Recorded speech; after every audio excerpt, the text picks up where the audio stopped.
Más vida. Blade Runner y Gilgamesh. Tanto Gilgamesh como los replicantes de Blade Runner solo querían más tiempo de vida. El jefe de los androides mató a su creador al saberle impotente hundiendo los pulgares en sus ojos. Gilgamesh buscó, inútilmente, la flor de la inmortalidad después de la muerte de Enkidu. En los dos casos todo fue en vano. La relación con el poema de Gilgamesh es el corazón emocional y filosófico de Blade Runner. De hecho, muchos críticos consideran que la película es una relectura moderna de este mito sumerio, el más antiguo de la humanidad. Aquí tienes los paralelismos más fascinantes. La angustia ante la muerte, Roy Batty como Gilgamesh. El motor de ambas historias es exactamente el mismo, el miedo a la finitud. Gilgamesh, tras la muerte de su amigo Enkidu, Gilgamesh se aterroriza ante su propia mortalidad y emprende un viaje imposible para encontrar a Utnapishtim, el Noé sumerio, y pedirle el secreto de la vida eterna. Roy Batty, tras ver morir a sus compañeros y sentir que su reloj se agota, Roy cruza la galaxia para encontrar a su creador, el Don Tyrell, y exigirle más vida, padre. El doble salvaje, Enkidu y los replicantes. En el mito, los dioses crean a Enkidu, un hombre salvaje y poderoso, para ser el reflejo de Gilgamesh. Enkidu comienza siendo una bestia y se humaniza a través del contacto con otros y, finalmente, a través del dolor y la muerte. Los replicantes son, como Enkidu, seres fabricados con fuerza sobrehumana que la sociedad considera animales, o herramientas, pero que demuestran ser más humanos que los humanos al enfrentarse a su propia mortalidad. El fracaso de la búsqueda y la aceptación. Ambos héroes fracasan en su objetivo principal, no consiguen la inmortalidad física, pero alcanzan una inmortalidad espiritual. Gilgamesh pierde la planta de la juventud eterna, pero al regresar a su ciudad, Uruk, comprende que su legado son sus obras y las murallas que construyó. Roy Batty no consigue alargar su vida, pero en su monólogo final, Lágrimas en la lluvia, acepta su destino. Al salvar a Deckard, deja de ser una máquina de matar para convertirse en un ser compasivo. Su legado es la memoria y el impacto que deja en Deckard. La figura del Padre Dios. Tanto Gilgamesh como Roy Batty desafían a los dioses, o creadores. En el mito, Gilgamesh rechaza a la diosa Ishtar y lucha contra el toro del cielo. En la película, Roy mata literalmente a su dios, Tyrell, al descubrir que éste no puede salvarlo. Es la rebelión final de la criatura contra un creador que la hizo imperfecta y mortal. Es curioso pensar que la ciencia ficción más avanzada de los años 80 estaba, en realidad, contando la historia más antigua registrada en tablillas de arcilla hace 4000 años. El simbolismo religioso. Blade Runner es, en esencia, una parábola religiosa vestida de cyberpunk. La película está plagada de iconografía cristiana y gnóstica que refuerza la idea del replicante como un ángel caído en busca de su creador. Estos son los símbolos religiosos más potentes. Roy Batty como el ángel caído. Desde el inicio, se describe a los replicantes como seres que caen del cielo, vienen de las colonias exteriores. Lucifer / Satanás, Roy cita, erróneamente a propósito, a William Blake, Fiery de Angels Fell. Ardientes cayeron los ángeles. Al igual que el Lucifer del paraíso perdido de Milton, Roy es la criatura más bella y perfecta de Dios, Tyrell, que se rebela contra él. El descenso, la llegada a la tierra es su descenso al infierno, la ciudad oscura, lluviosa y llena de fuego. El Don Tyrell, el dios ciego. Tyrell vive en la cima de una pirámide, rodeado de luz dorada, vistiendo túnicas blancas. El creador distante. Se comporta como un dios del Antiguo Testamento, creador, pero cruel y limitado. La ceguera, Roy mata a Tyrell hundiendo sus pulgares en sus ojos. En términos simbólicos, la criatura castiga al creador por su falta de visión moral. Si Dios es ciego ante el sufrimiento de su creación, la creación lo destruye. La pasión de Roy Batty, simbolismo de Cristo. Hacia el final de la película, la iconografía de Roy cambia de demonio rebelde a figura crística. El clavo en la mano, para mantener la consciencia mientras su cuerpo muere. Roy se atraviesa la palma de la mano con un clavo largo. Esta es una referencia directa a la estigmatización de Cristo en la cruz. La paloma blanca, en el momento de su muerte, Roy sostiene una paloma, símbolo del Espíritu Santo o el alma, que luego suelta hacia el cielo. Es la representación visual de su alma ascendiendo, demostrando que, a pesar de ser artificial, posee una esencia espiritual.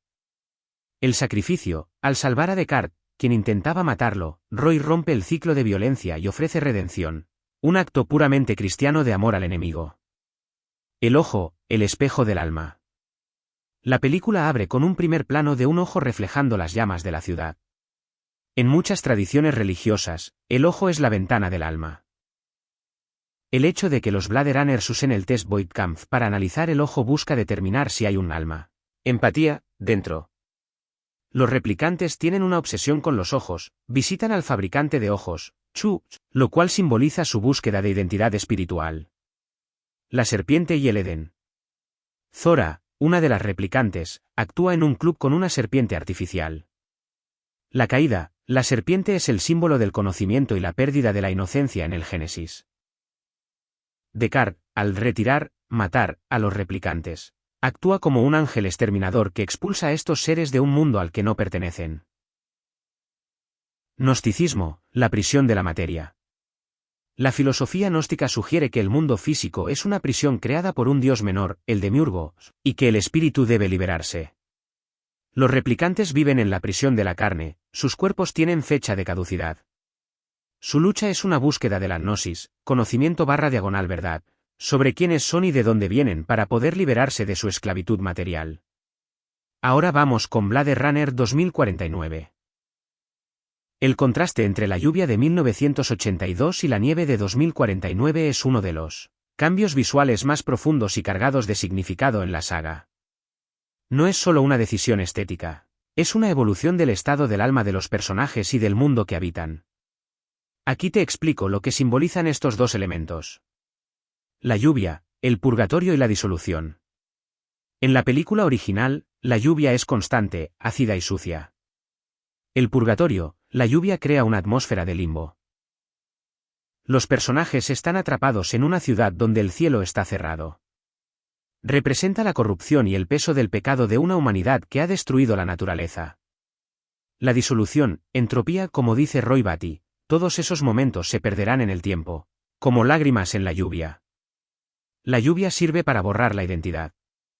En ese mundo, los replicantes luchan por dejar una huella, pero la lluvia, el tiempo/el olvido, lo disuelve todo. Es una fuerza que consume y oculta.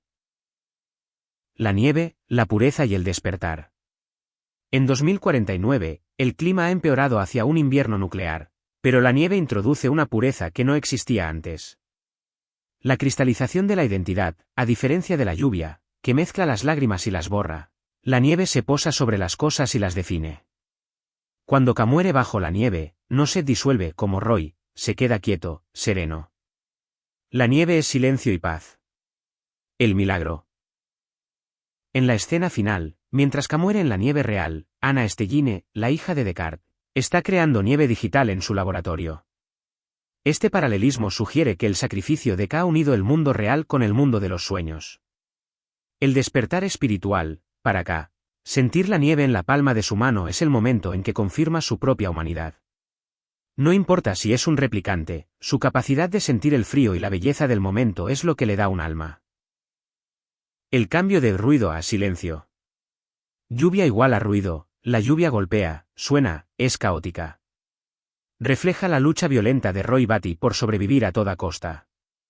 Nieve igual a silencio, la nieve cae en absoluto silencio. Refleja la madurez espiritual de K, quien entiende que no necesita ser el elegido para hacer lo correcto. Su victoria es silenciosa, íntima y altruista. El agua en sus tres estados. Si lo vemos como una trilogía de estados.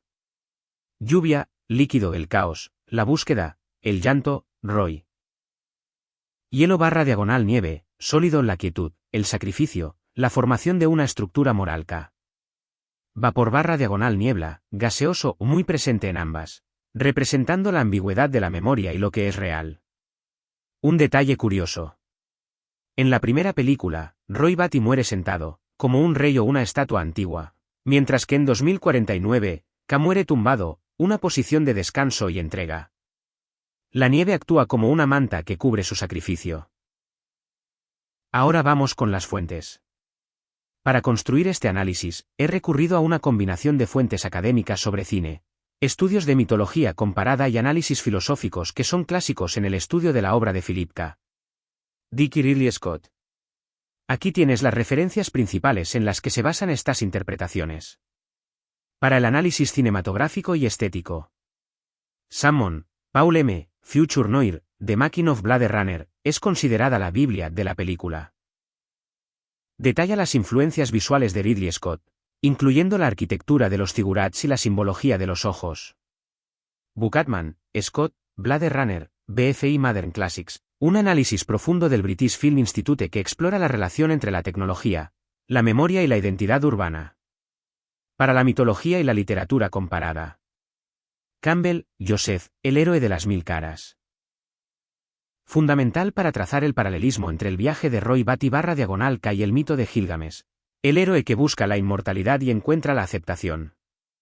Sandars, N.K. Edificio, The Epic of Gilgamesh, la traducción y prólogo estándar de este poema sumerio, donde se detallan los temas de la finitud y la creación de Enkidu. Milton, Ion, El paraíso perdido, fuente directa para la figura de Roy Batty como el ángel caído, Lucifer, que se rebela contra su creador. Para la filosofía y la religión. Dick, Philip K., Sueñan los androides con ovejas eléctricas, la novela original, donde el mercerismo, una religión empática, es el eje central, aunque en la película se transformó en simbología cristiana y gnóstica. Jonas, Hans, la religión gnóstica, para los conceptos del demiurgo, Tyrell /Wallace, y la chispa divina atrapada en la materia, los replicantes. Mulall, Stephen, On Film, Thinking in Action. Un libro de filosofía que dedica capítulos enteros a estudiar cómo Blade Runner aborda la naturaleza del alma. Y el test de Turing. Las fuentes específicas de Blade Runner 2049. Villeneuve, Denis y Deakins, Roger, entrevistas técnicas en revistas como American Cinematographer, donde explican el uso del color, naranja frente al azul, y el simbolismo de los elementos naturales, nieve frente a la lluvia.